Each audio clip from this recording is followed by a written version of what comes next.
I think it's kind of okay, we are getting some more people joining. That's nice.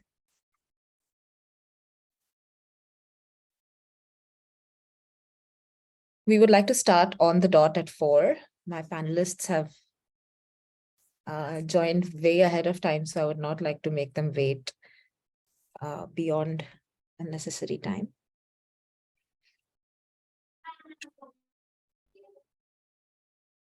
Yeah. So there we go.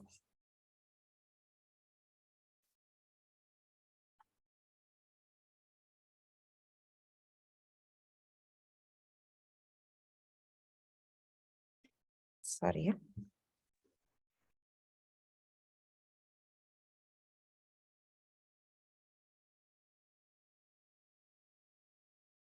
Hi, everybody. Good afternoon and welcome to the KelpHR ILA monthly webinar session. Good afternoon. Yeah. So today's session is about a very interesting subject. It's about something that we call bystander intervention in sexual harassment situations. Now, it is not something that we always talk about in our training programs, because in our training programs we may have to cover certain aspects that pertain to what are the rights that a person has in a workplace, and how does one approach the the internal committee, what is the redressal mechanism. So typically we may just talk about what does the PoSH law say, and how is it that we are trying to redress the situations that do arise. But there has been a lot of research done into the subject. And actually, Harvard Business Review actually came out with an article that said that it's sometimes sexual harassment trainings which talk about, the redressal mechanisms only and do not focus on prevention mechanisms. They have actually led to an increase in the number of cases. I can link the article later on and share it with the audience members here. But that led me to a very interesting bit of research. Basically, they had found out through study that bystander intervention, training people in bystander intervention, is a very effective prevention strategy. So let's just start at the beginning here. Today, we are going to be discussing with our, I will just share a little bit about the panelists that we have today, and then we can get started on the discussion itself. Sorry, slight technical difficulty. Just give me one moment.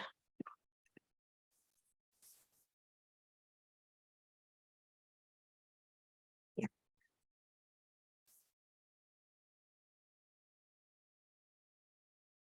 So first of all, everybody, my name is Amoolya. I work with KelpHR, is creating happy, safe, and inclusive workplaces. Our mission is to create 10,000 safe workplaces and 10 million inclusive employees by 2030. And we're well on our way, and with your support, we should be there by 2030. We always conduct these sessions in collaboration with Indian Lawyers Association. Usually Madhura is here to tell us a little bit about the Indian Lawyers Association, but she's unable to make it today. So I will share a couple of links. Basically, it's it's an association for lawyers to become members and learn, find a community, have events where they can learn a little bit more about the law, and there are several chapters where they can join in terms of their geography. Today, I'm so sorry. This is the wrong PPT. Yeah. Sorry, yeah, today is just not going in my in my way. Today's session I'm joined by our panelists, Deepak Menon and Dr. Vasanthakumari.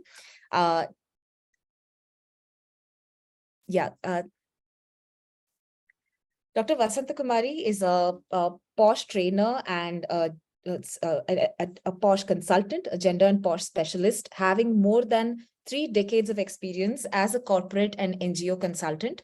She is associated with many public sector units, central and state government organizations, NGOs, educational institutions, and corporates as an external member and PoSH trainer. To name a few, she's a PoSH committee member and a trainer at ONGC Chennai, BHEL Chennai, SIDBI Chennai. She also works with the Tamil Nadu Police Department, the Public Health and Family Department. She has a lot of international experience as a speaker in many workshops and in international conferences. She's also been a panelist in an international conference on child marriage in Malaysia. Thank you very much, Dr. Vasanthakumari, for joining us. It's great to have you here. We also have with us today Deepak Menon. Deepak is an executive coach. He supports entrepreneurs, social entrepreneurs, and progressive corporate leaders to become powerful leaders, develop high-performing leadership teams, and design thriving work cultures. Thank you so much for joining us here, Deepak. It's great to have you here as well. Sorry about the initial glitches. So today, we're like I said, we would like to talk a little bit about what is bystander intervention. As you may have read in the write-up about the session, we want to ask some difficult questions, right? We want to talk about what are some of those situations where a bystander could intervene or should intervene. How does one intervene? How does one decide whether it is okay to intervene, right? And what are some of the ethical dilemmas or the aspects that surround it? So before that, I think I should give you a definition of who is a bystander, all right? So a bystander is someone who happens to be in a situation, around a situation when it occurs. They are not the main participants in a situation, all right? So that is one definition of bystander, that somebody a chance spectator who happens to be there when something is occurring around them.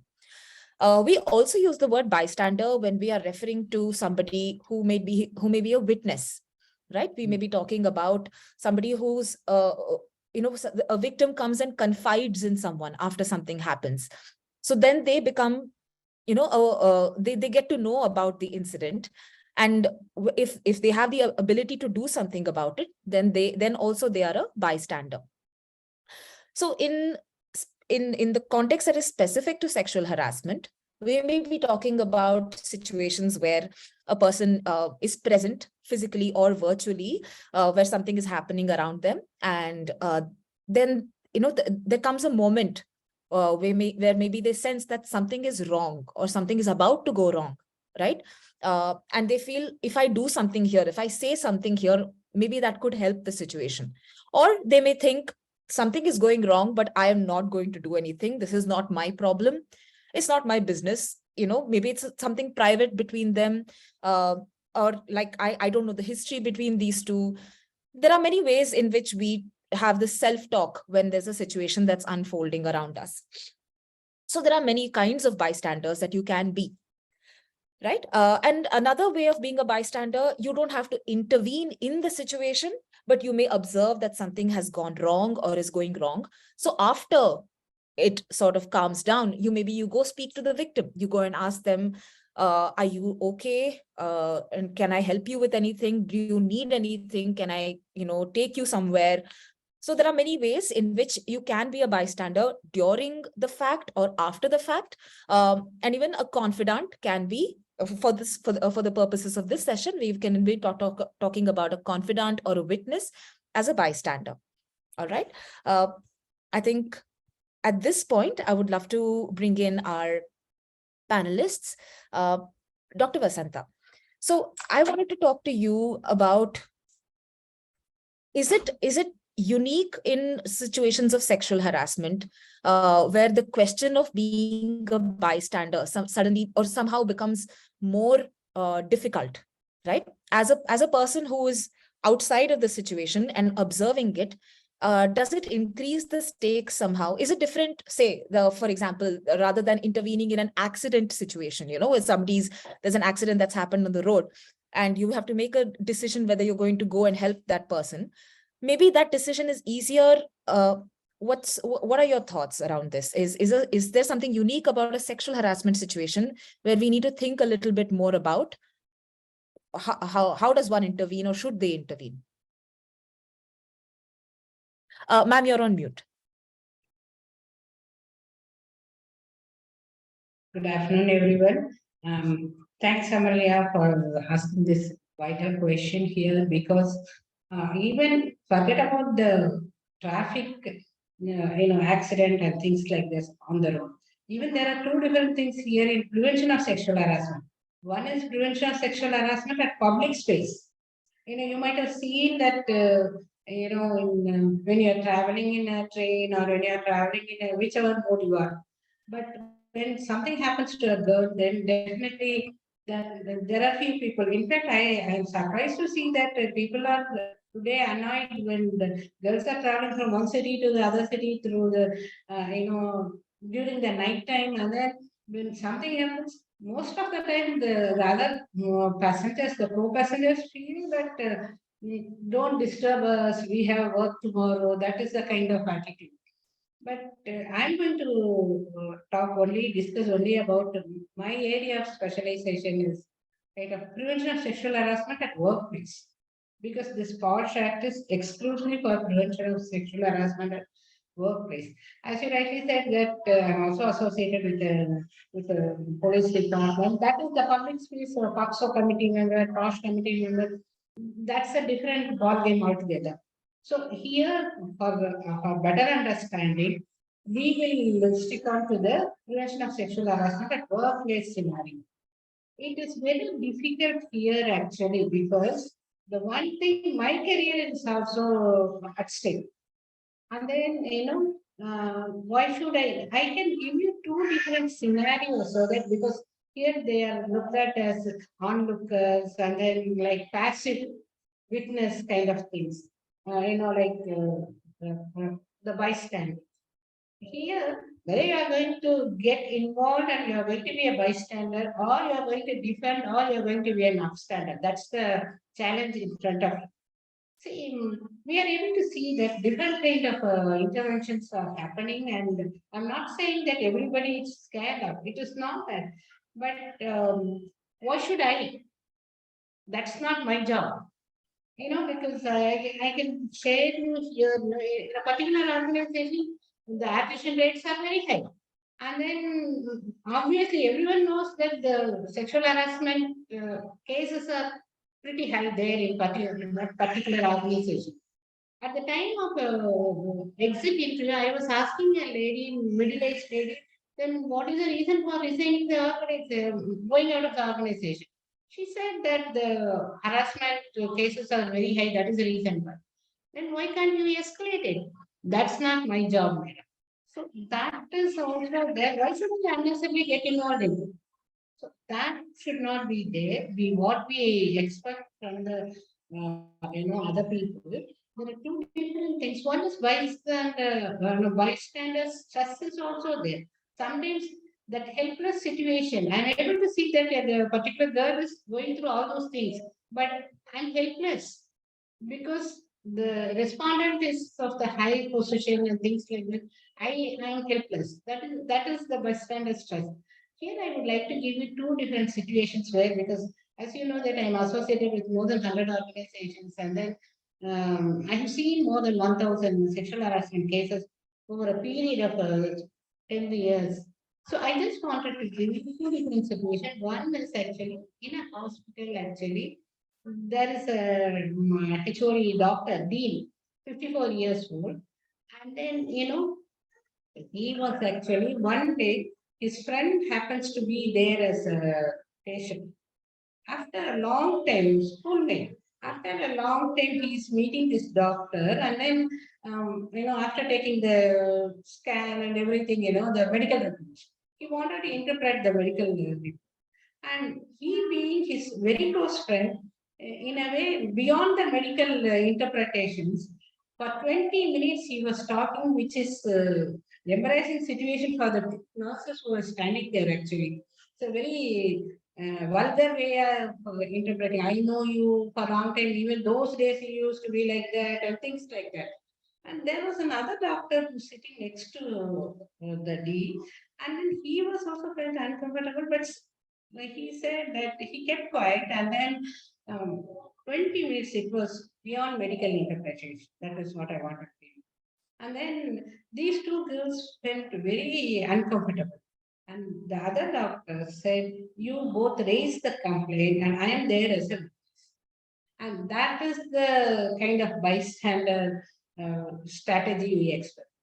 On the other hand, in another industrial scenario, young girls, you know that today because of the DNA, thanks to automation and DNA, there are a lot of girls working in the factory as a worker. There too, as a manager or as a director, they are able to accept the women. But when it's because workman community, they are very comfortable in working. It used to be for the last 30 years, 50 years, it used to be only industries are only male dominated kind of place. And then now only for the last 5 years, 10 years, they start seeing young girls coming there as their own. There's a kind, a slight, threat is also there, and then they feel insecure because these girls are doing the productivity is more, and then they are listening whatever the management is saying. That is the other part of it. In a particular organization, there were a few guys who used to bully with sexual connotation. I'm talking about. Few young girls were coming from down south and then coming from poverty and things like that. When they approached the supervisor, he is a nice person, but he said that I'm helpless because those guys are union guys, they are influential, they are powerful. I can't do anything. You have to be careful.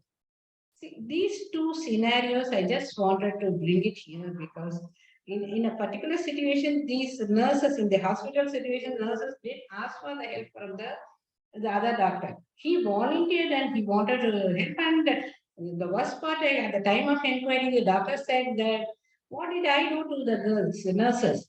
He didn't do. He didn't do anything to them." But at the same time, it was an embarrassing situation. And then he said, "I didn't even notice that they are standing there." That's the worst part. You need to notice. Oh, How can you say that I didn't even notice? You know, yes, that is the problem. Even it's in a the very poor factories, that is the excuse. problem. I used to talk, I used to crack jokes, and then when only among our friends. But today there are girls. I have to think twice before sharing something. That is the scenario where we definitely need the help of the bystanders. That is what I just wanted to tell you. Thank you. So I think with these two situations that you painted this picture for us, it really juxtaposes, the different ways in which a person can decide, like, have that thought process and think, is it my place to intervene? Should I do anything? Do I have to do something? Right? Like you said, the doctor did not have to. I mean, he volunteered. Uh, and in a way, it contributed, I'm sure, towards making that a more conducive environment for those nurses to work. Uh, Deepak, in your work and your experience as a coach and a mentor, uh, you must be talking about qualities that that make a good leader, perhaps, right? In your view, is it an important quality of a leader to think about, like that doctor we spoke about, right? To think, I need to I need to step in and make this better, or say something, or do something. Is there always a duty? I think you went on mute when you spoke last. It's always the duty of. Is there always a duty to intervene if you're a leader? I think yes, but overall yes, but there are certain nuances to it. So I think a leader is someone who takes accountability, takes initiative. So somewhere along the line, we kind of have come to the point where we feel that leaders are those with big titles, right? CEOs and whereas according to me, everyone is a leader. Anyone who takes initiative, takes accountability, takes responsibility is a leader. Right? It may be so that some people may be in a position where they have more power than others. Right? So I would say that leadership as a competency is throughout, is everyone is a leader in my opinion. Power varies. And I would say as your power increases in the organization, then you have a greater responsibility to do something about something that you feel is not fair or right or illegal, which also includes sexual violence, for example. So I think yes, but I wouldn't see it as only those with people with titles need to take accountability, responsibility, and preventing sexual harassment is everybody's responsibility. So in that sense, it's not just relegated to the victim or relegated to few people with what roles in the PoSH community, for example.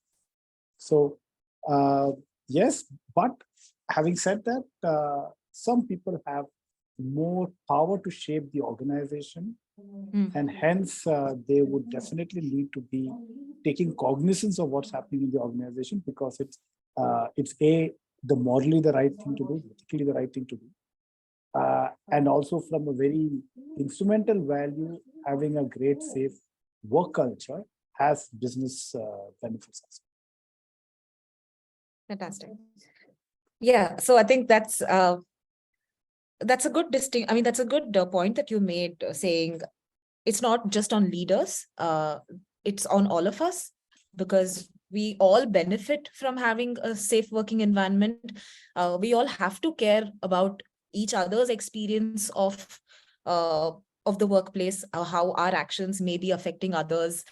And if we see something wrong, if we can do something, maybe, we don't have to look for a leader, maybe look for someone with a title. If we can do something, we could, right? Great. So I also like what you said, that a leader is someone who takes initiative and accountability. This is something that, sometimes when we are in a situation, it's easy to think of yourself as like you're watching a movie, right? You're watching a scene unfold in front of you. I am not in that. I'm watching it. It's almost a spectacle for me, right? Oh God, did you see those people fighting like cats and dogs? That was crazy, right? And people actually gossip about these things rather than seeing how they can. I mean, it's always not. It's not a great thing to think of intervening in everything. I think we should talk about that also. But yeah, the initiative and accountability aspect, I think I'd like to come back to Dr. Vasantha. You may have come across, like you said, in this doctor case as well, you may have come across some ways in which people, chose to intervene. Like, maybe they said something, maybe they went and they gave someone some kind of courage. Maybe they just told them, you can do this, I will support you. Or through some action, maybe they actually intervened in a situation that happened. Do you have anything you can share with us? Like, some how do people intervene if they do choose to intervene? How are some of the ways in which they do it? Normally, we are able to see 4Ds, like directly you confront the harassment, because this is not the way you are supposed to talk to this girl, and then things like that, like confrontation, direct confrontation.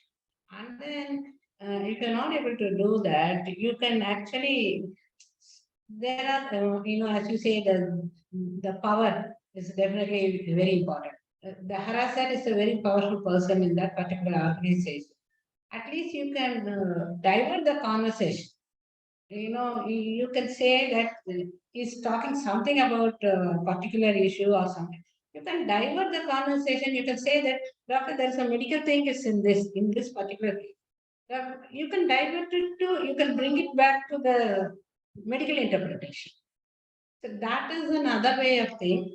See, if you are not able to directly neither you are able to confront nor you are able to divert because he being superior, then you can also, delegate it to the concerned authorities like admin or HR or whoever it is, who has the power to do that.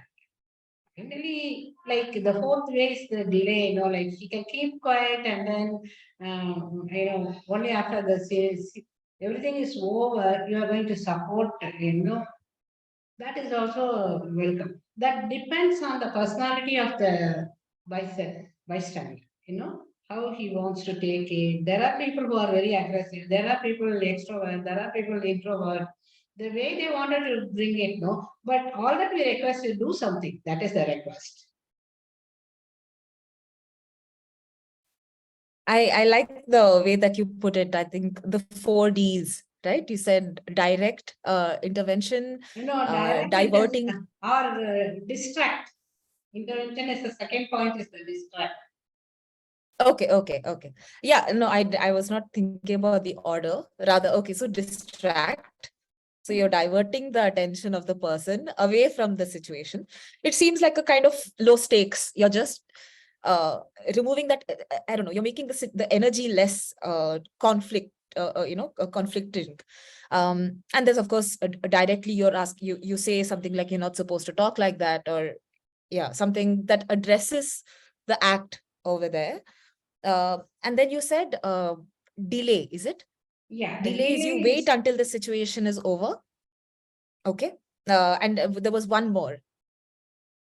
And delegate. If you feel that you are not the right person to address the issue, and you know who could be, who's either individual or department, maybe HR department or admin department or legal department, you can depend on them, you can tell them.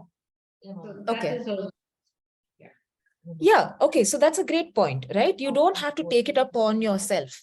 Sometimes you just bear witness. You just do the important job of being a good witness, watching with clear eyes what has happened in front of you. You do not, maybe it's not actually sensible to intervene. Maybe it is not safe for you to intervene. Suppose somebody is angry and they are shouting at the other person, and you feel it's wrong that this was happening. But if you intervene, they will start shouting at you as well. So it may be a better idea to report that to someone else, right? And shouting, you can really substitute shouting for any kind of act that is, sexually violent instead. But here what we're trying to say is you don't have to take it upon yourself to choose what is the action or the intervention strategy. All you can do is take good note, be a good witness, and be ready to speak out, report it to to someone else who can maybe do something about it. Like you said, it can be the HR, it can even be a lawyer, it could be some other resources, talking to a mental health professional. There are many ways in which you can share, or you can help the victim also get access to something that they need.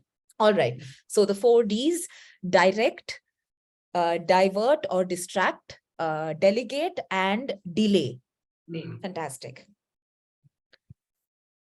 So if I think we would like to run a poll with our the audience members here. Which of the 4Ds do they think they would choose? Like you said, it depends on their personality.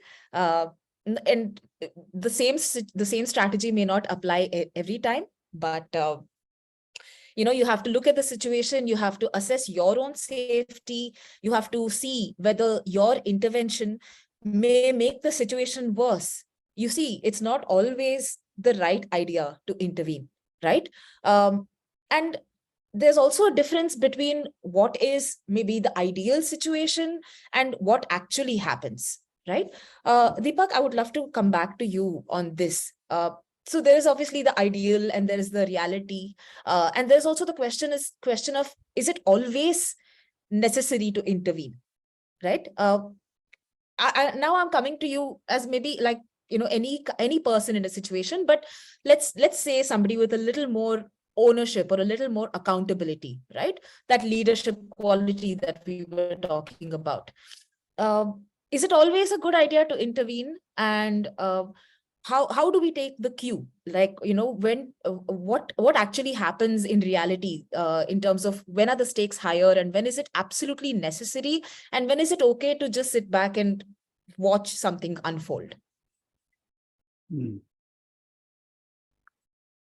I think there's a spectrum of sexual violence. I think we need to first dwell on that. So for sexual violence, which is, I think, dangerous, blatantly physically dangerous, I think direct intervention, there's no other option but to intervene. And if the person is in a position to intervene, they should definitely do so. Is my ethical stand on it. Right? Now, there are a lot of other things like sexual jokes or innuendos, which probably also come under sexual violence and sexual offense. And there also you can intervene because you can actually speak up. So you can actually speak up. But I want to refer to what Vasantha Ma'am and our experience says, is that there's a lot of power hierarchy in organizations. And many perpetrators are actually quite powerful in the organization. And as people who are witness to sexual violence, most people actually don't say anything. So I would like to contrast to what actually happens to what one should do. Although the question is not that. I think that most times people just remain silent and don't do anything. And then hence, even why would like to directly intervene, even the 4Ds that Vasantha Ma'am said, I think it's a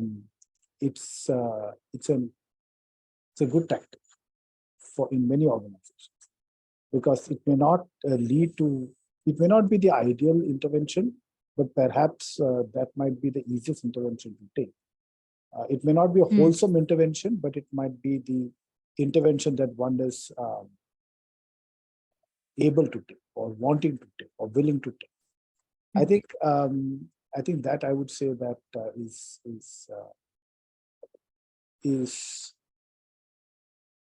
what I would say. I wouldn't say that we should not negate the effect fear has in an organization.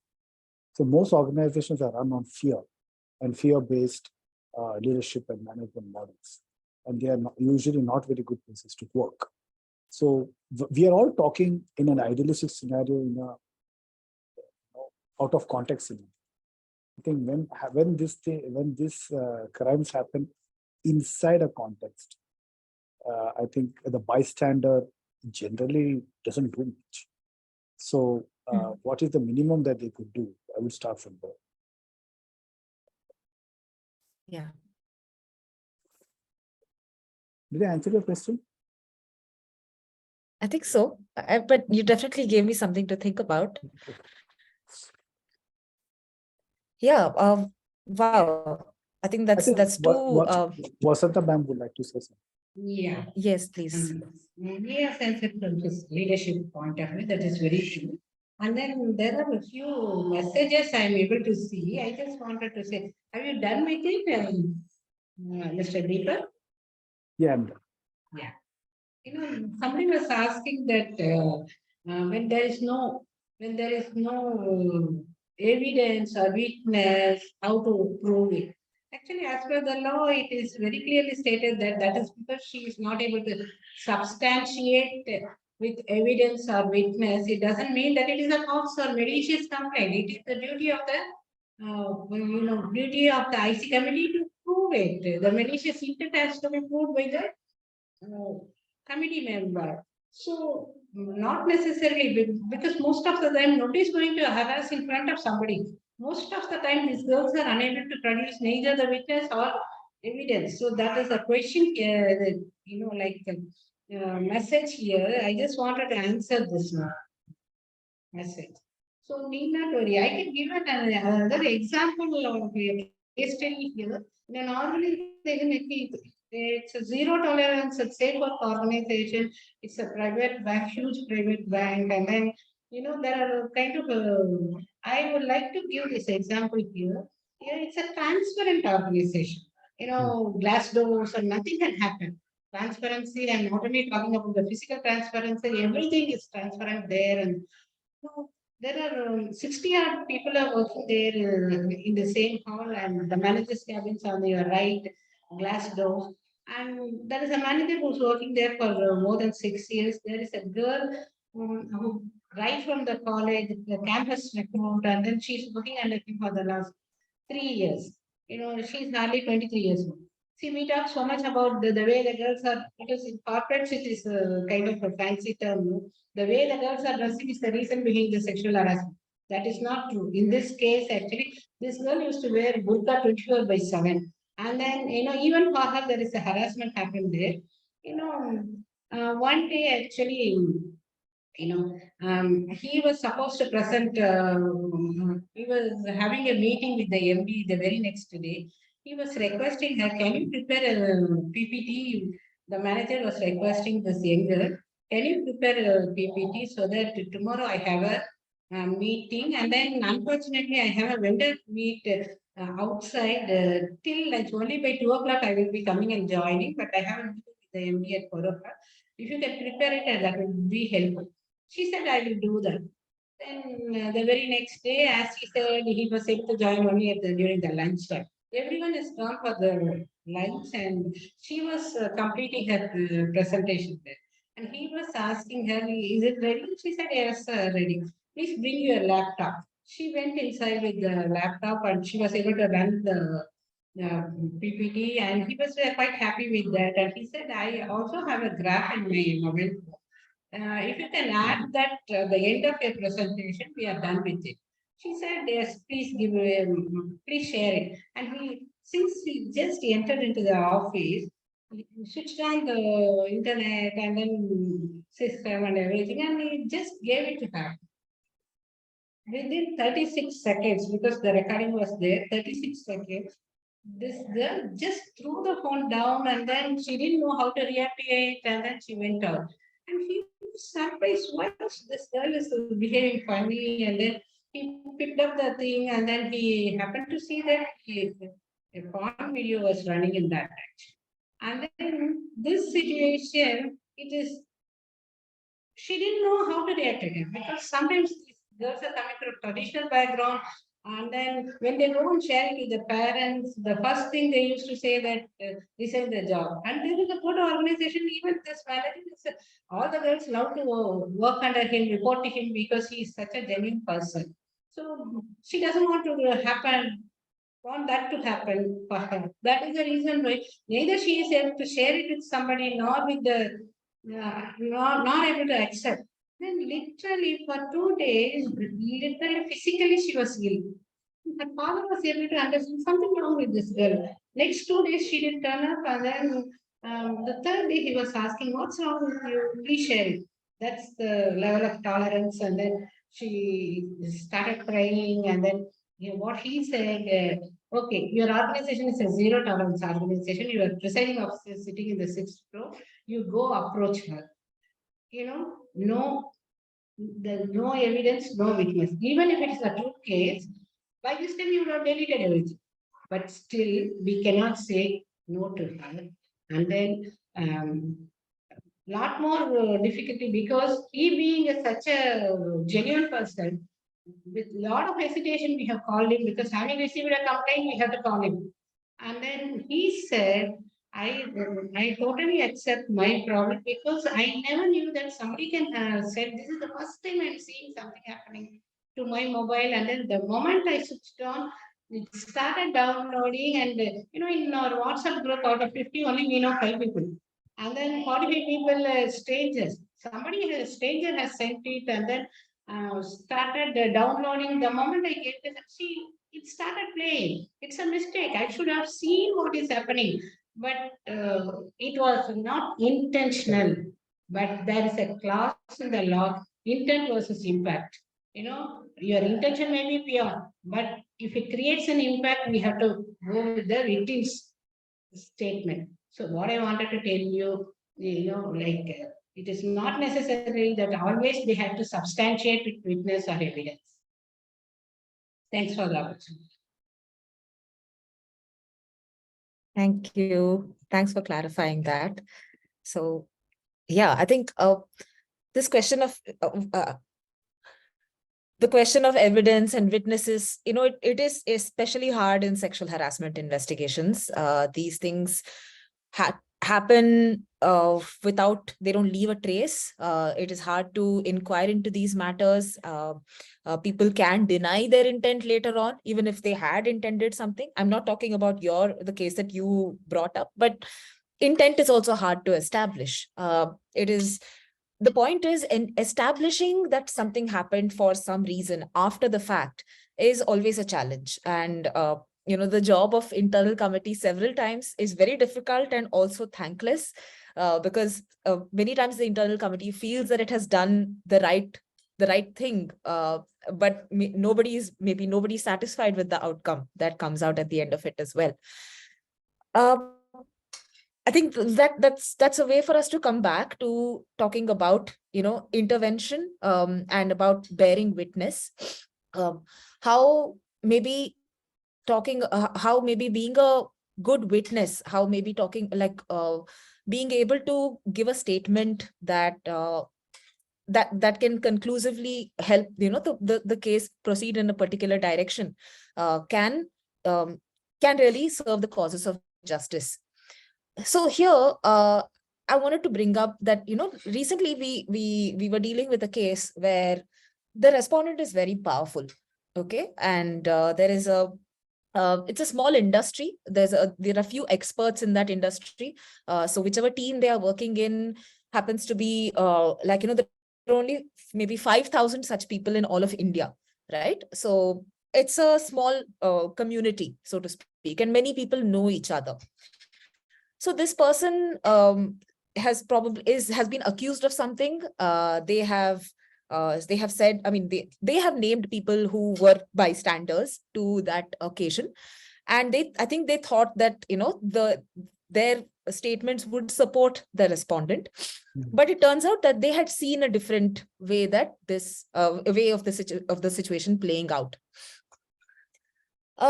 And in that situation, many people did not speak out, or they did not want their name associated with with their statement. And so the internal committee's hands were tied. I mean, they had to reject some of those testimonials, because they could not take anonymized statements. They could not put it on in the report that we got an anonymous statement saying this and this, because then again the respondent would come back saying, I cannot accept this. It's against my right of getting all the necessary information. So you see, sometimes it's like, this is a reality of, like you said, Deepak, the climate of fear, right? There is many organizations run on fear. With power comes the ability to instill that fear also. Maybe our systems could take that into account. Is there a way that we can incentivize people to come forward and speak out, help them feel like, they don't have to fear the retaliation or fear the consequences, and they can rather stand in support of the truth, in support of justice?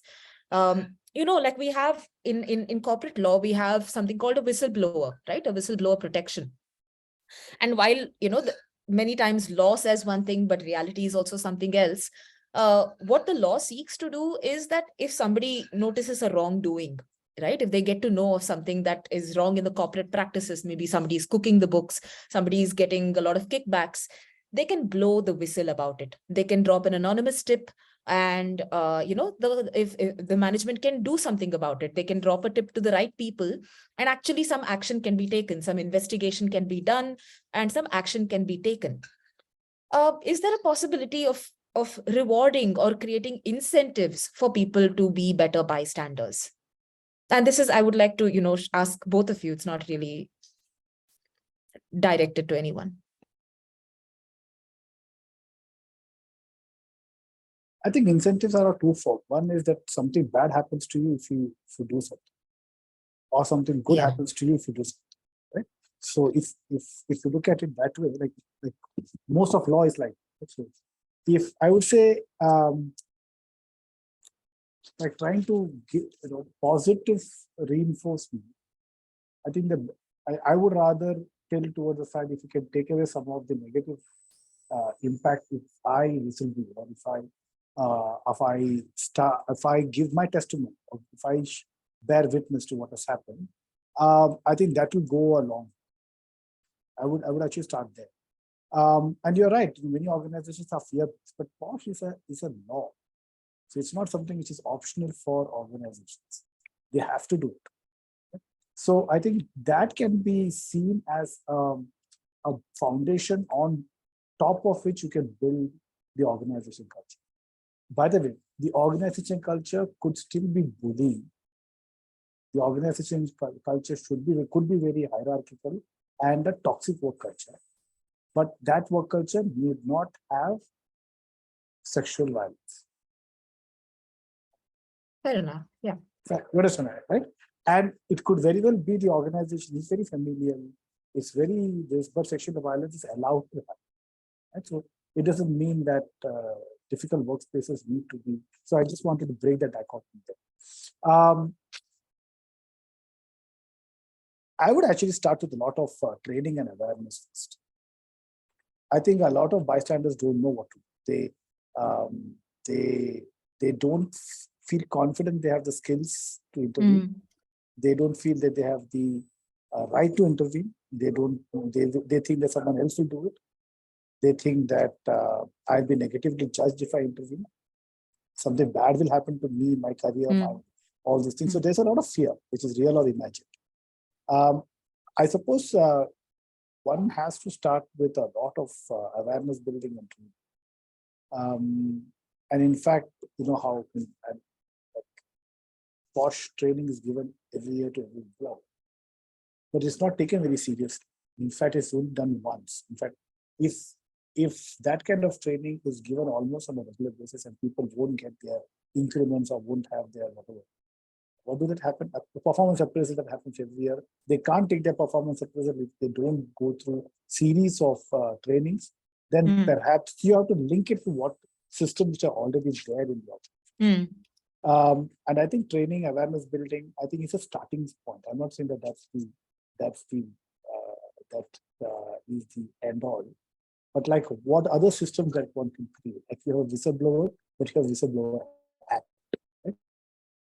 So you have PoSH. So I think some systems and structures, anonymous feedback, anonymous this. So those structures can be created. But I feel that first the fear of having to report has to go away. And therein, when you can tell people some simple things to do, train me because I'm not an expert in this.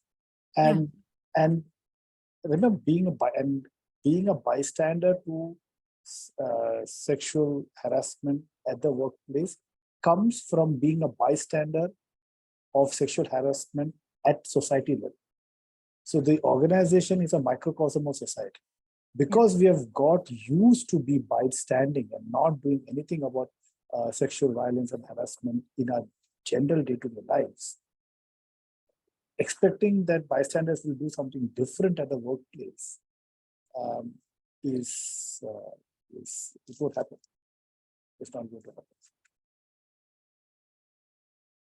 Yeah, absolutely. I mean, like you said, it's a microcosm of society. Sometimes we ignore sexual harassment or certain kind of comments made by our friends, maybe made by family members even, right? And we train ourselves to ignore or not intervene because it may ruin the relationship. It may, or we feel it is not our place. Yeah, nobody tells us that it's okay to say something or it's necessary to say something even. Yeah.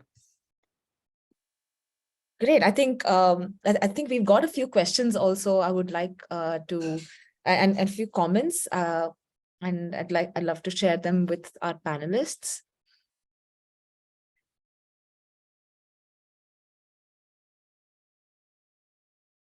Yeah, we're open for more questions. I think some of them have been answered already. Okay, so I'm going to read Swapnil's. If bystander is relative of victim, so in this case, weightage of the statement is more impossible as compared to non-relative, or both statements are impossible. Are you talking about like a conflict of interest or a bias because of a related party? Yeah, so that's interesting. What happens if a witness is a related party to the victim? Can their statement still be taken in an unbiased way by the IC? Vasantha ma'am? Definitely, because witness, obviously, there is a possibility of supporting my relative, no?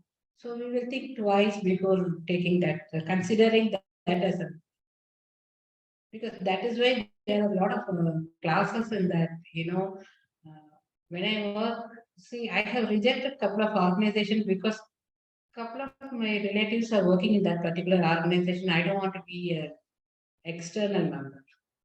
So like that, even for external member, there are certain things. No, I have revealed and I have told him, I have suggested some other person for that particular one. So like that, no, because there should not be, even, see, we always used to think, no, not relative. A person said that, no, it can, in an inquiry, a committee member said, no, he would not have done that because he's my landlord. I know him for the last 20 years. He would not have done that. So definitely, we have asked her to step down for this particular, inquiry. Yeah. Yes, I mean, in our laws, we have a very clear, I mean, the principles of natural justice talk about, making sure of this, that yes, there should be no bias, but there should also be no appearance of bias. Even if you feel that you will not act in a biased way, if somebody who's, party to this, or somebody who's watching feels that there could be bias in the way that you're acting or the way that you're thinking, then that can dilute the any kind of decision that you're taking or any kind of thought process you're indulging in. Okay.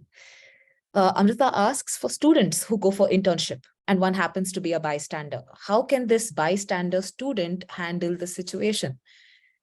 So Amrita, I think you're talking about the fact that interns usually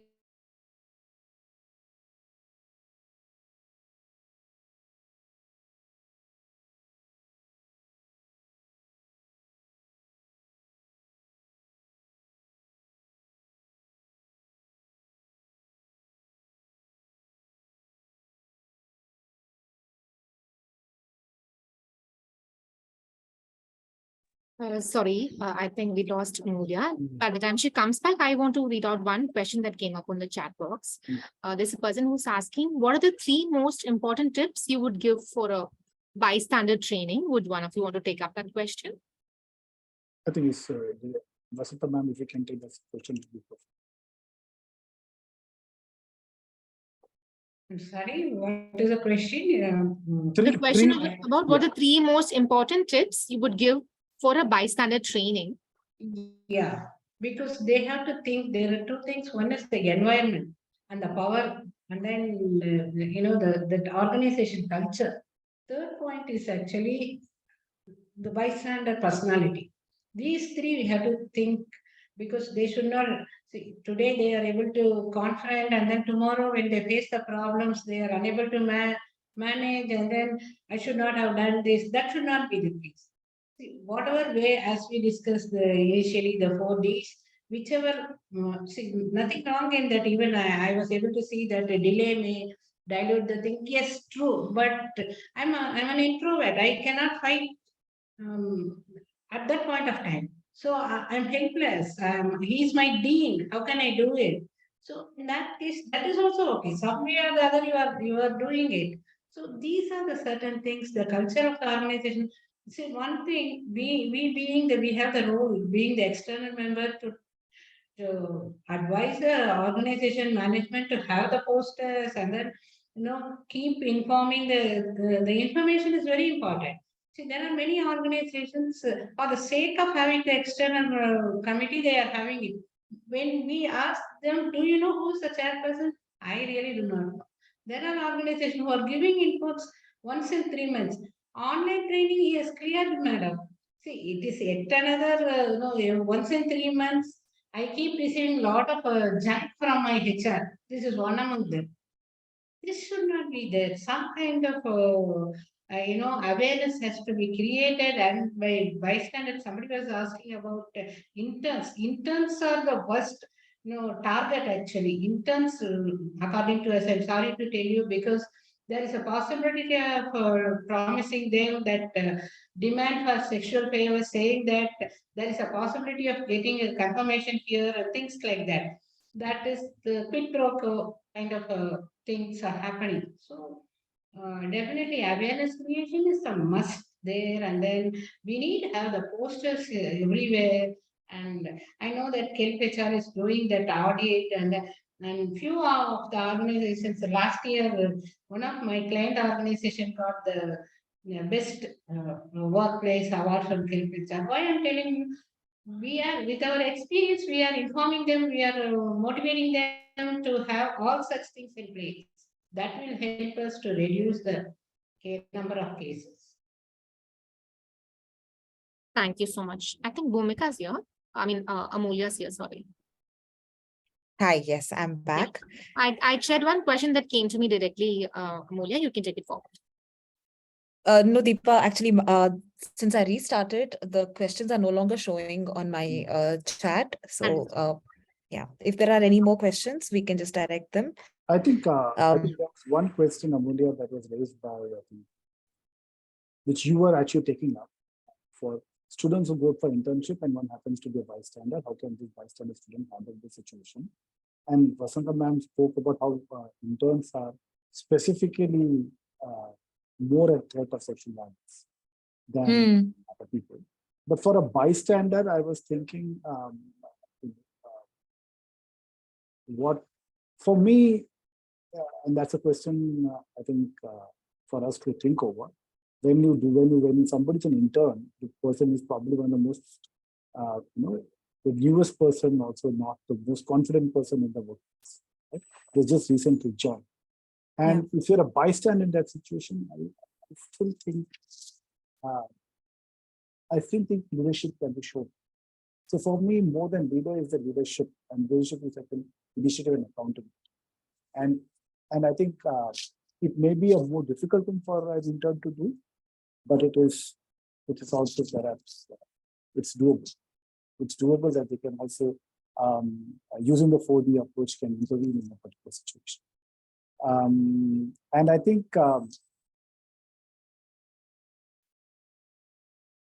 the idea that I am an intern, hence I'm in a powerful position, can be applied to any job position. I'm just a project officer, what can I do? I'm just a project manager.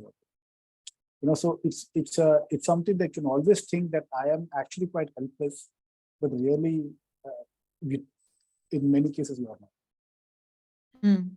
You can do something about it. If not directly, and sometimes in things like sexual innuendos and all those things, it may not be done at that time of the incident. It can be also done after that incident has happened. So it's not that you have to do. But the idea is that the power lies with you, and that's what I do. So I just wanted to add to that. I think that's a fantastic note to wrap up on, to say that we can acknowledge our own power if the power lies with each one of us, and leadership is a quality that can be expressed by even the person on the last rung of the ladder. It's how you approach a situation rather than the title that you have or the status that you have. And it starts with expressing or exercising this in society, in everyday life, practicing it, training in it, training with using the 4D method, understanding how the system can serve you, asking for safety, asking for your rights, and learning how to effectively intervene, not to worsen the situation, how to actually be a good witness, and how to make the world safer for everyone else. All right. Thank you so much, Dr. Vasantha and Deepak. This was a great chat, and I learned a lot.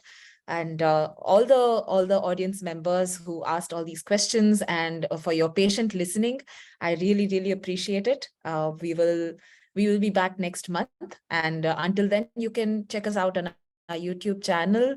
Have a great rest of the week. Thank you.